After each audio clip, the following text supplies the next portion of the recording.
Hello? All right, hi. So my name's Deborah Hendersen, and I'm going to be talking today about how design can ensure the impartial scientific fairness in user research. But first I want to introduce myself and ask you to please turn off all of your phones and various, noise devices, is what they're referring to, as though you've brought a set of symbols or something. But I'm going to talk today about a bunch of different things. But first, I am a user researcher. I have a PhD in cognitive psychology. I've worked on a whole bunch of games. You'll see a lot of examples from the games that I've worked on in this talk. But first and foremost, what I am is I am a designer. I am a designer of research.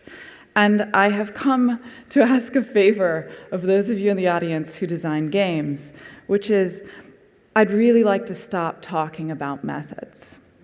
And this may seem like a very odd request to make as a researcher. I, in fact, love methods. Boy, do I love methods. But the reason I want to stop talking about them is because what methods are for me is they are tools. They are tools that I use to design things. And when people want to know whether or not my designs are good, the question you want to ask is not, did you use an axe, but are you an axe murderer? Right? The way that you use a tool is actually vastly more important than the tool itself. And so instead of talking about methods, these are the three things that I want to discuss. One, I want to talk about what UR needs from game design.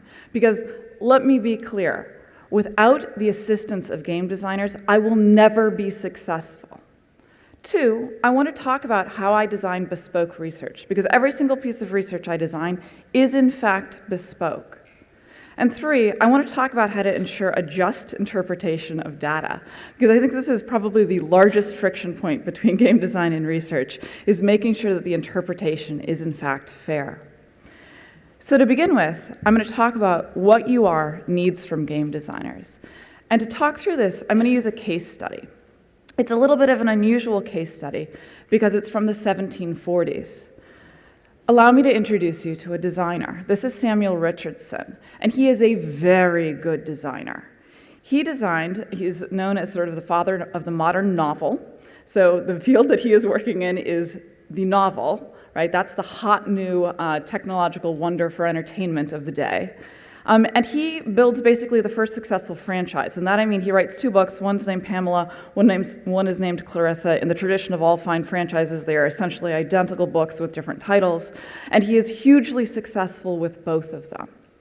Okay? And the real problem that he wants to solve is how do you get people to care about fiction?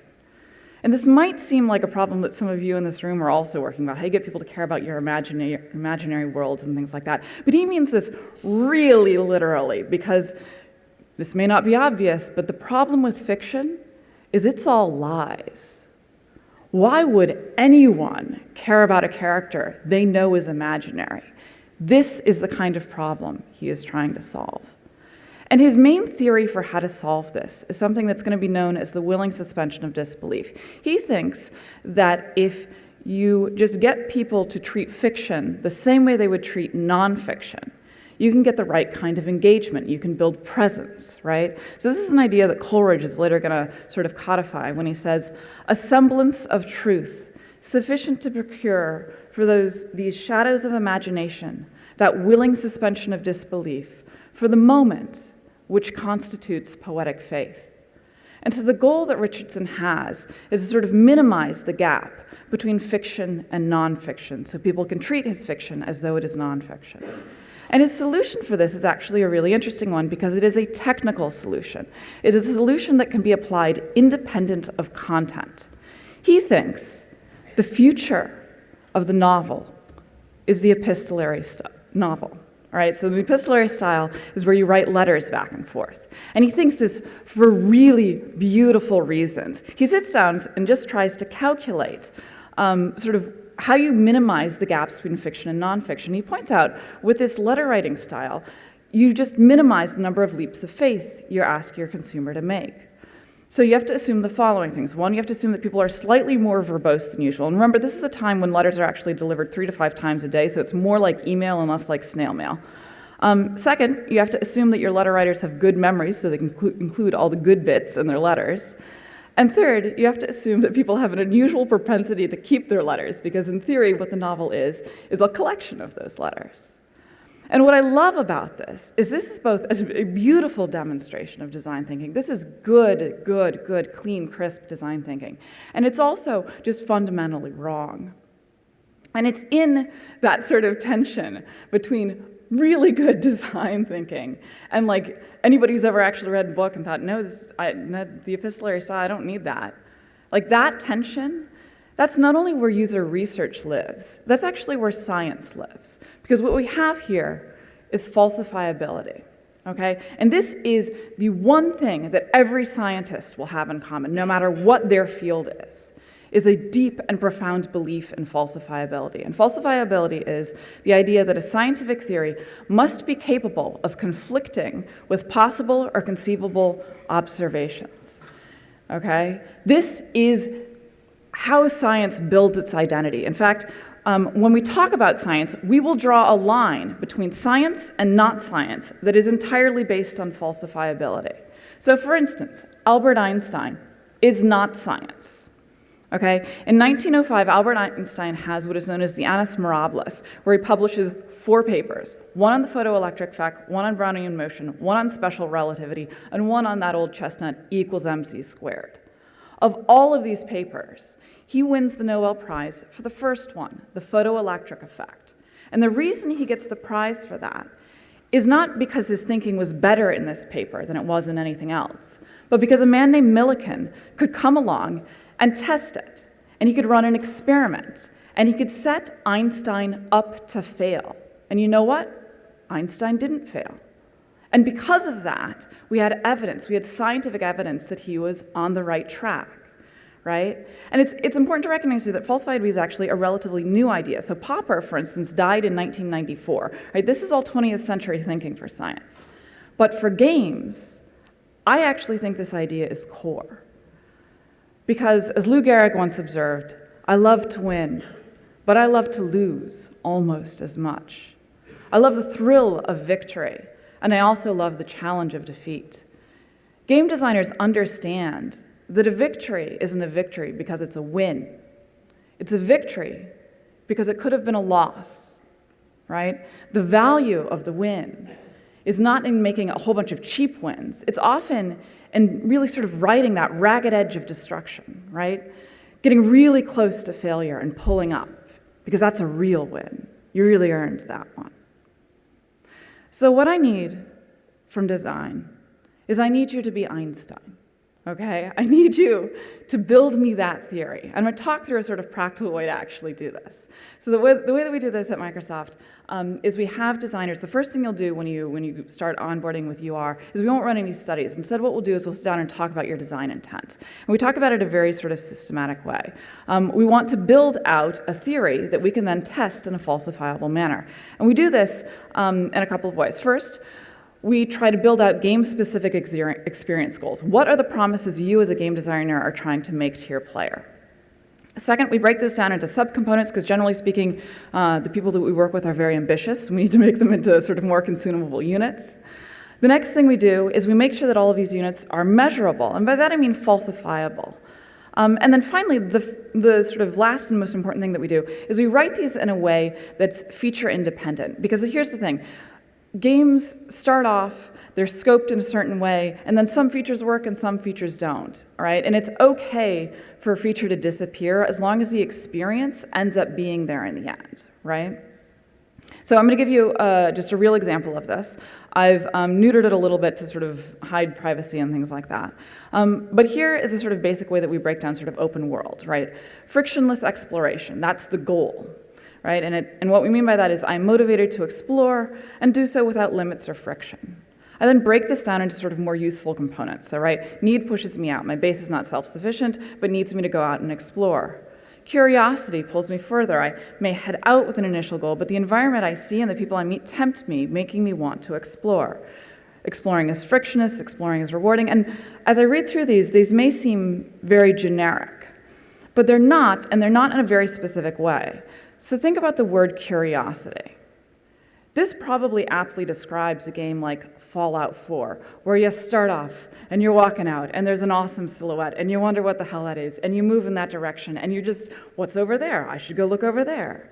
But I'm not sure that it accurately describes a game like Don't Starve, where the reason to explore might just be fear, right? So this is specific to the games. It's just not because of the features that they're building in, it's because of the experience they're trying to give a player.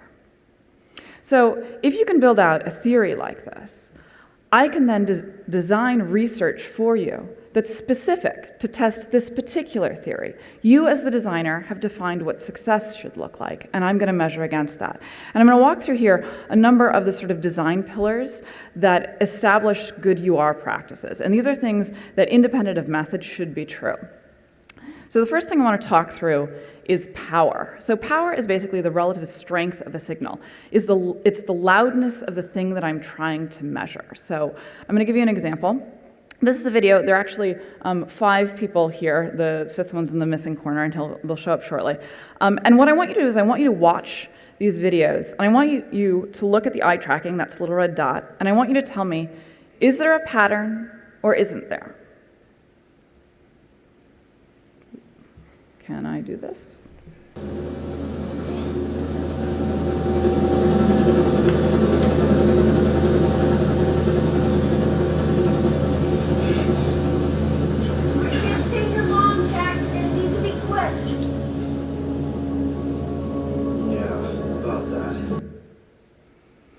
So when I look at this, I think those people are behaving in a very, very similar way. And this tells me there's a lot of power to the signal in this data.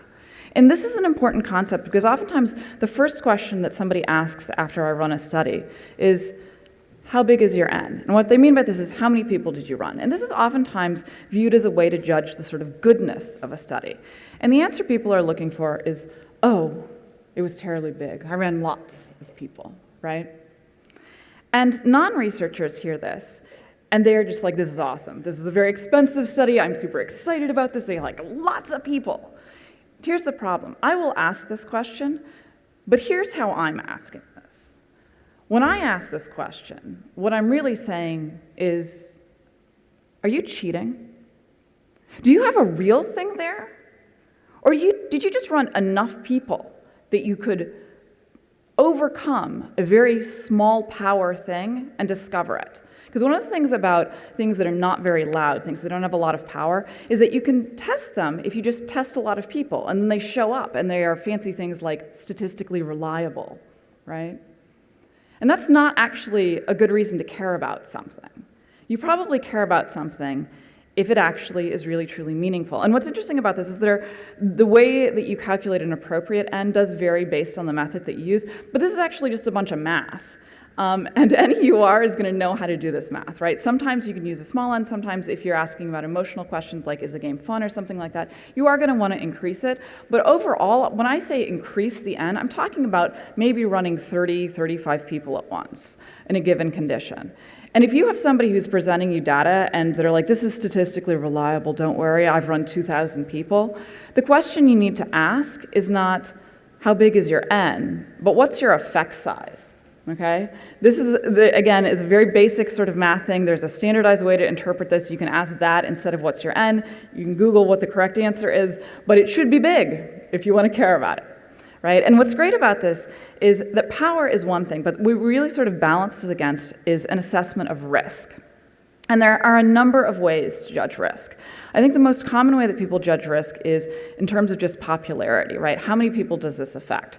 As an example of this, if you're ever captured by Hannibal Lecter and he gives you the option, do you want to break your leg, but it'll heal, or I'm going to mess up your ankle, but you're going to limp forever, the option you want to pick is actually to have him break your leg.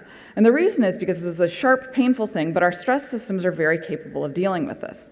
Conversely, if you have a very small thing that nags at you for the rest of your life, this is awful. It makes people terribly depressed. It's really bad.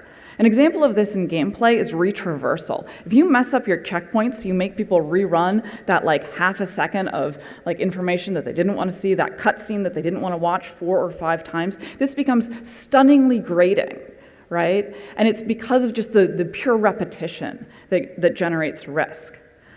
The problem is there's another way to generate risk. So one of the things that we'll do oftentimes is we'll present people with graphs that look like this. And a common reaction from designers is, this is awesome. Most people love my game. Those people at the bottom, I plan to ignore them. They are outliers.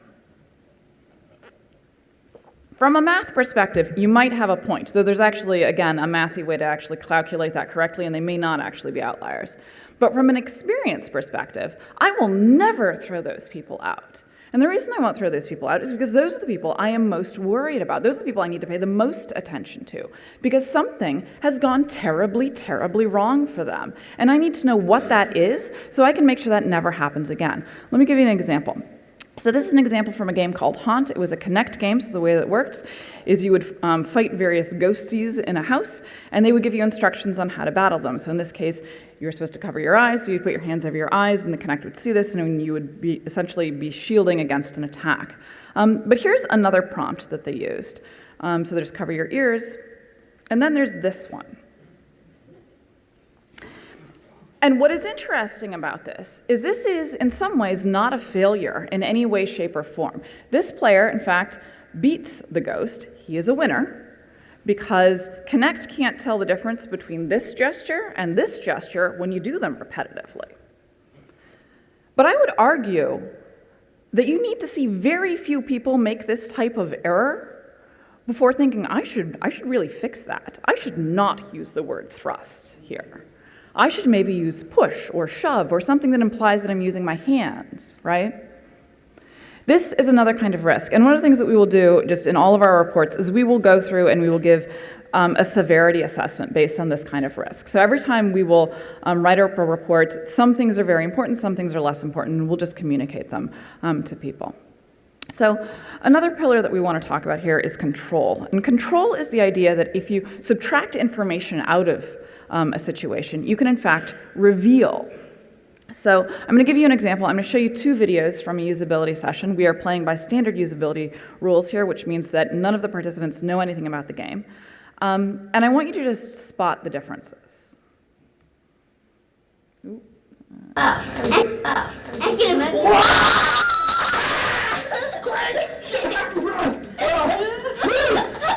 my goodness! I'm gonna throw you in the hot lava!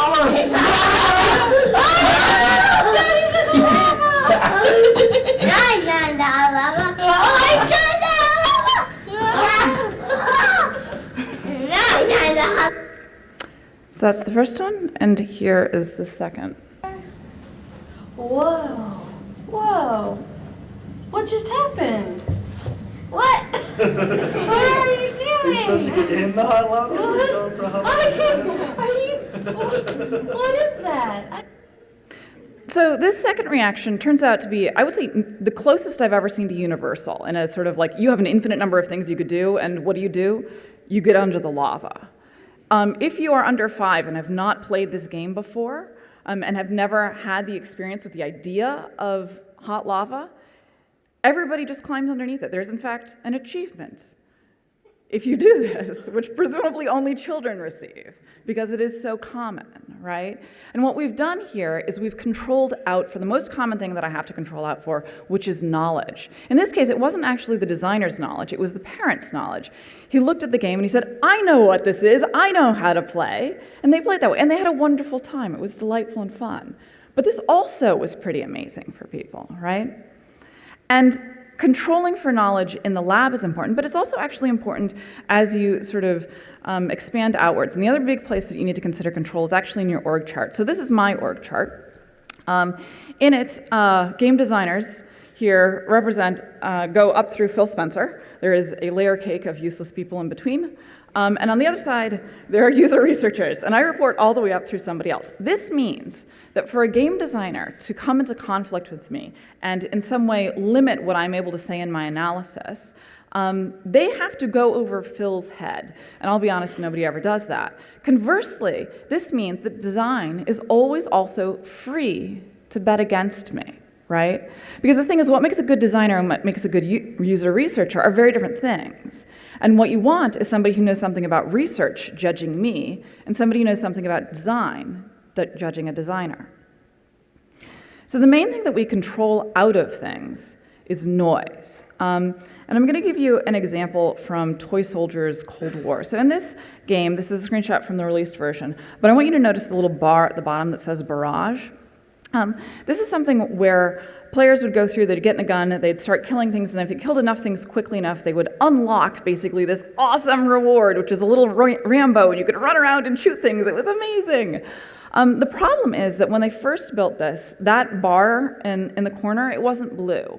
It was red. And this meant everybody thought, oh, my gun's overheating. So instead of going and actively pursuing this barrage, they would get close to it and they'd be like, whoa, I gotta stop. And everybody started actively avoiding it. And what was going on here is that players just didn't understand the mechanic. Now imagine for a moment if I put this game, where people actually understand what's going on, and the previous game into a play test, and I asked people to say which one was fun. Odds are this one is going to be more fun, the released version, simply because people actually understand how to use it, right? Comprehension was a blocker for me. It added a bunch of noise. I couldn't ask about fun until I could be certain that I knew that people understood the mechanics. We talk about this a lot at Microsoft, and we basically think there's sort of a consistent flow in terms of how you need to test things. First off, you need your core mechanics. These are like what you're doing in the game, walking around, shooting things, picking stuff up, that kind of thing. But the next thing that we actually need are learning systems. And the reason we need learning systems is because we need the game to successfully communicate to the player how they need to interact with the game. And these don't have to be overt tutorials. I've seen a number of lovely talks here this week already about sort of subtle ways to do this kind of teaching. But people do need to understand your game, and they need to understand your game before I'm willing to actually ask them what the experience is like. Is it fun? Because if I don't ensure that they know how to understand it, they're going to judge you very, very harshly in an unflattering way and for really unfair reasons. So with all of these principles, I can go through and I can build a great sort of design for research. And that I mean a process to run in a lab. But the next stage is actually what I do once I get the data back. And there's another question of just how do we ensure a sort of just interpretation of data? And I think that this is a really important one for us to talk about because I'll be honest, I think most of the time game designers look at UR and think you're a big flamey sword wielder and don't really understand how we maintain the sort of fairness of our interpretation. And again, there are some basic principles. The first one is a priori. So this is Latin for what comes before. And it's a basic rule that before I run any study, I should know how I'm going to interpret the data. Okay? So an example of this is at Microsoft, we will go through and we will do things like fun scores. We have a whole bunch of scores that we do. And oftentimes the first question I get back from a designer is, well, I mean, I got a 4.1. What the hell does that mean? And that's a fair question, right? Is it good? Is it bad? I don't know. And the reason I don't know is because it actually, sort of whether or not a 4.1 is good depends on two things. One, it depends on the quality of the thing that you're actually testing. So it might be, it's going to be a reflection of that. But the other thing it's going to be a reflection of is the willingness of participants to actually pay you compliments. And this, it turns out, varies based on the type of thing that you're asking them about. So in this example, I've got three things graphed up here. We have collected for years and years and years in the exact same way a whole series of questions, and we test hundreds of games with them. And this is our distribution for them. And so this tells us sort of the average score that every game gets. And what's interesting about these is that the distributions differ. So if you look at them, HUD doesn't score very well ever. Okay? And this is because typically a good HUD is an invisible HUD. And if you notice the HUD, so you could pay it a compliment, that's a little unusual, right? Most of the time when a HUD's working well, nobody has anything negative to say about it. Conversely, graphics, people will lavish praise on graphics. Like, people know how to talk about it, they know how to judge it, they feel really good about it. It is beautiful. You get 5 out of 5, right? They're willing to do that. And fun falls somewhere in the middle. So whether or not a 4.1 is good, it depends. For HUD, it's probably friggin' amazing. For graphics, no, that's embarrassing, right?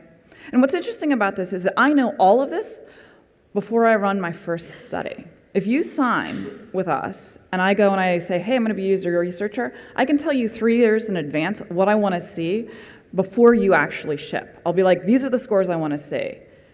This is how you should be doing before I'm going to feel comfortable, right?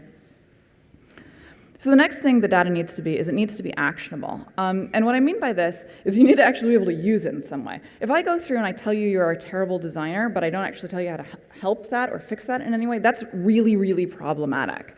And this actually means that I do testing not necessarily on games, but on my own methods. And I'm going to give you an example of this. So I'm going to show you two trailers with some eye tracking. One of them was a prototype, and one of them was the release version. And the question that I had when watching these was, could I actually test the prototype, and would I actually get data that was representative of what was going to happen in the release? In other words, could I use the prototype to predict the trajectory of this trailer?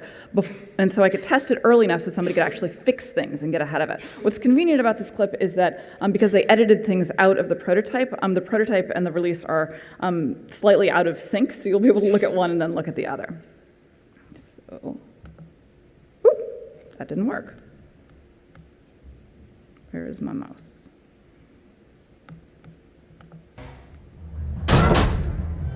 Oh, hey! Welcome to spectacular Sunset City. Okay, here's the situation. A contaminated energy drink. So if you're watching this clip, one of the things you should notice is there's a really close relationship between the prototype and the release. And what was fascinating about this is that there would be a close relationship even when the monsters weren't yet in the early prototype. Because of the way that they were moving the camera and the lighting and the positioning and the sort of scene, they could get an entire cluster of people to all focus in the right spot before they put the enemy in. Right? And what this tells me when I see this kind of pattern is that if I see problems in the prototype, they're probably going to show up in the release version, right? And this is just a test that I do for me, and I have done this on every single method I've ever run, okay? So if you have questions about whether or not a method is actually predictive, any UR should be able to give you a reason for why they think it is. The other piece of this is that when you talk about things being actionable, it's not just a mix of the right question to ask, it's actually also when to ask. So one of the things we did in Halo 2 is we actually had a little survey that popped up during the game. And we knew what we wanted to ask. This was the question that we asked people. But we didn't know how frequently to ask it. Because this actually is a problem for design, right? This depends on the level design, right? If we ask it every hour, maybe that's useful for some person. But in our case, it turns out that the cadence that we need to ask this was every 3 minutes. And this was because that was the cadence that the game moved on. And again, this is an example of if you, for some reason, are not in contact with your UR, you probably need to be, because this is the kind of information we really need from designers in order to design the right kind of study to make sure you can actually use the data. The next thing that we need from data is that we need it to be consumable. So I'm going to give you an example out of science. This was the first visualization that was made using scientific data. It was a gentleman named von Humboldt. He goes to South America. He does a lot of measurements on mountains. And what's neat about this is he drew them out, and he saw that there were all these layers in the mountains. And he went back to Germany, and he handed this out, and people looked at it, and they looked at the mountains outside their window and thought, hey, I think there's a pattern here. And this is actually what visualizations should provide to you. They should provide that kind of high-level pattern. So here's an example from game design. This is how we visualize all of our difficulty questions. So you have 4 different missions. We ask after each of these missions, how difficult was the mission, and you get 4 different responses.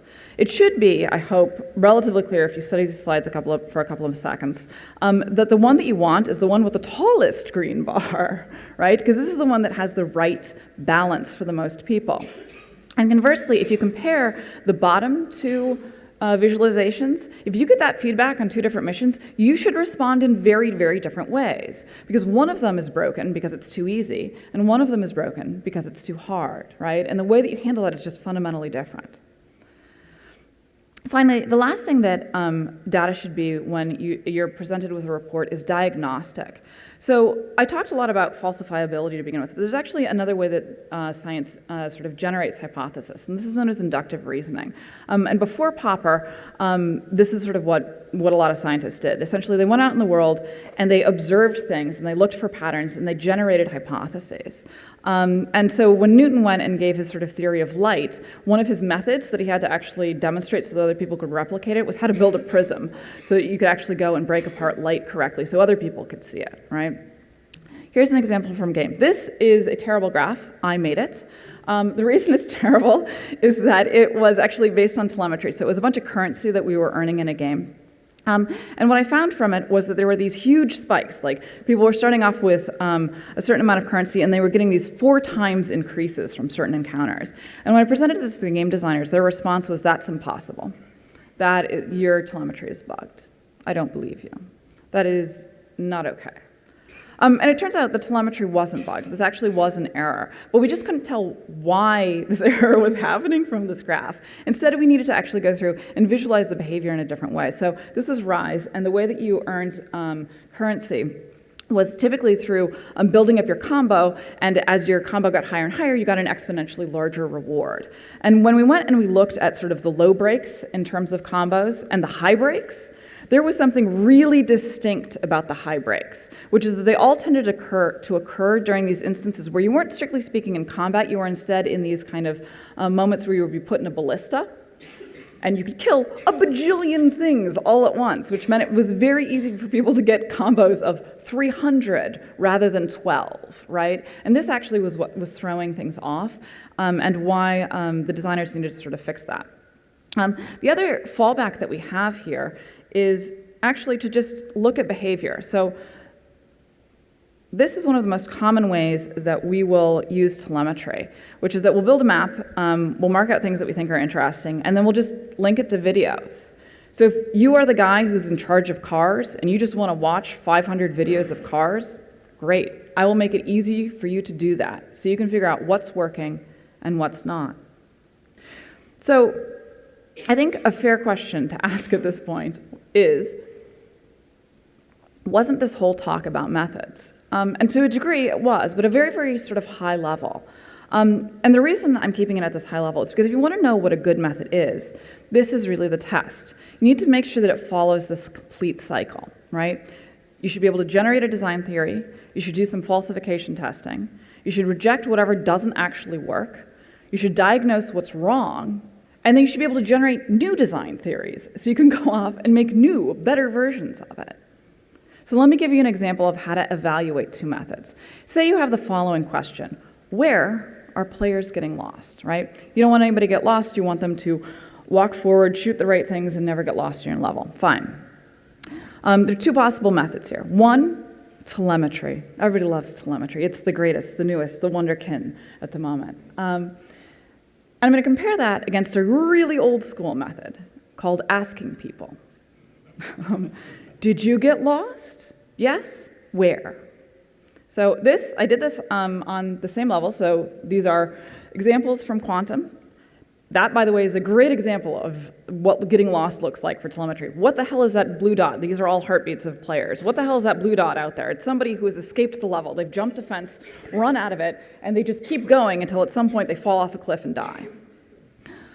Figuring out where they got lost from this data, however, is very difficult. And in comparison, I'm going to give you the other side of the slide, which is that actually when we asked people, 95% of people said that they got lost, which I don't think is clear from the telemetry. And we asked people where they got lost, they gave us these beautiful explanations, right? And you looked at it and you thought, oh, I know what I did wrong. I got to fix this one, right? It was much, much clearer to figure out where you needed to intervene. But the other important thing about this circle is that I own the boxes in gray, right? As a user researcher, I do falsification testing and I help diagnose problems. But design owns the horizontal, okay? And if design doesn't keep up their half of it, this whole system fails. And to show you how that works, I'm going to go back to Richardson. Remember, I think he is a very, very, very good designer. I do need to feel the need to say that at the moment. But as it turns out, the epistolary style is not the reason his books were very, very popular. Instead, what he had done, he's written a couple of books where basically there's a young woman, and then there's this darkly romantic hero who does all sorts of really fundamentally inappropriate things. He kidnaps her, he sorts through her letters, he does all sorts of weird things. And this is considered very sexy and romantic, right? It wasn't that he had figured out the next great sort of technological breakthrough. It's that he'd essentially written the twilight of his day and age. And it turns out he figured this out at some point. He was like, this is not working the way I thought it was going on. And what was interesting is he had the option. Was he going to reject his design hypothesis, which in his case was that people think about fiction just exactly the same way they think about nonfiction, right? To do that, he would have to say, hey, maybe people hold fictional characters to a different standard. Or he wouldn't reject his hypothesis, and he would have to believe that people think that the behaviors described in books like this are appropriate and okay to do in the real world. And that's the interpretation he went with. And he did try to solve this. His solution was to issue another copy of these books with footnotes in explaining the moral degeneracy of his sort of romantic hero. I have no idea if this was, I don't think this was effective. I do want to compare and contrast this with another designer, a designer who did in fact reject, in my opinion, Richardson's sort of core hypothesis. Because when she writes, "It is a truth universally acknowledged that a single man in possession of a good fortune must be in want of a wife," this is the sort of statement that can only be made as fiction. This is not true, right? And what's interesting about this is that you can debate the quality of a designer and you can debate the quality of their art, which of course is a separate thing. But I'm willing to bet that there are more people in this room who know the name of this author and can tell me where this quote is from than can tell me the names of both books that Richardson wrote, and I told you that at the beginning of the hour. It's Jane Austen and Pride and Prejudice. And it's interesting, when you think about these two designers, it's very easy at our 300 years distance, right, and our vast knowledge of how the novel actually works, to think, I am definitely Austen, right? I got this. But here's the problem. If you were to time lock the beginning of the novel and the beginning of video games, it turns out that we're a lot closer to Richardson than we are to Austen, okay? And maybe you actually are like just vastly smarter than this designer who was the inventor of the modern novel. But when I look at this, I think, well, crap. I have got to find a way to get a lot smarter than I am a lot faster. And for me, that solution is to embrace the following idea, that daring ideas are like chessmen moved forward. They may be beaten, but they may start a winning game. Thank you very much.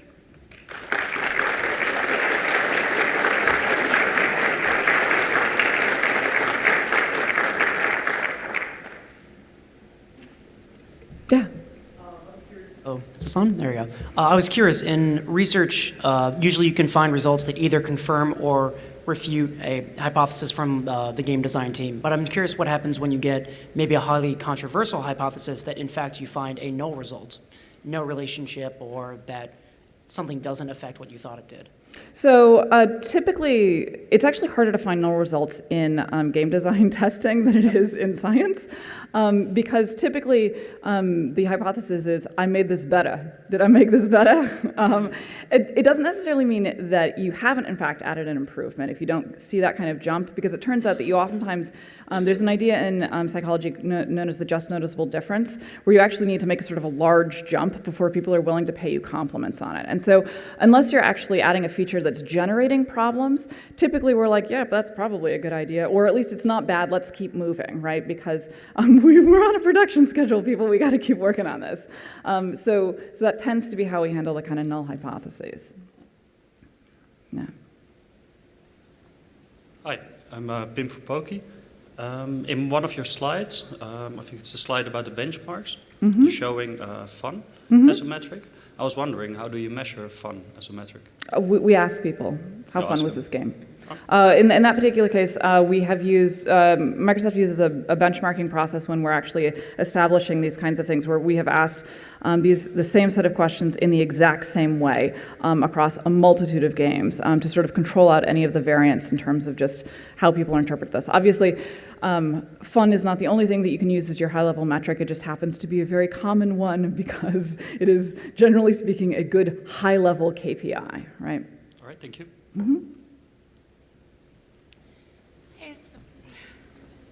Hi, so when on the PM team you're trying to test quickly and not really engaging with UR, how can you build this into like A/B testing that you would show in the game? Like, for example, if you're building a new Fatui and then you put it in the game and hash it to a specific percent of people who can see it, if the Fatui doesn't work or doesn't like test well, then a PM might look at that and say like, oh, okay, we shouldn't have a Fatui. But then another question could be just like, was that the right Fatui to show players? Is it that they don't want a Fatui, or should you just continue to iterate on it? So I think in that case, my answer is going to be you probably shouldn't have production running your tests, because that doesn't sound like a test that actually tested the question that you were interested in, which was, hey, should we have a fatui, right? If you're just sort of throwing things out there and hoping data is going to tell you the right answer, you're kind of not doing it right? There are a few really catastrophic errors that designers can make when consuming data, and seeding design to players is one of them. You are always a designer. It is on you to find the solutions, right? Players are going to tell you what they want sometimes, but that's not necessarily what they need. And it is on you to get that. And that's part of why we really strongly recommend pairing with a researcher so you can actually design things to actually get the data back that you need that can be actionable for you. Okay, thanks. Hi, thank you for the talk. So do you have any thoughts about like psychological framing with your questions? The notion that if someone asks their lover, do you love me versus don't you love me, that you might not get the same answer. Do you have any thoughts about the framing of the questions? I don't just have thoughts about the framing of the questions, I have thoughts about how you seat people in the lab. I care about that topic immensely. There's lots and lots and lots of research showing that basically you can convince people that something is true, or get them to say something that they know is untrue if you put them in the wrong sort of social group. So the classic example of this is there was a group where they basically, imagine if everybody in the front row was a participant except for that guy, and the row was actually full.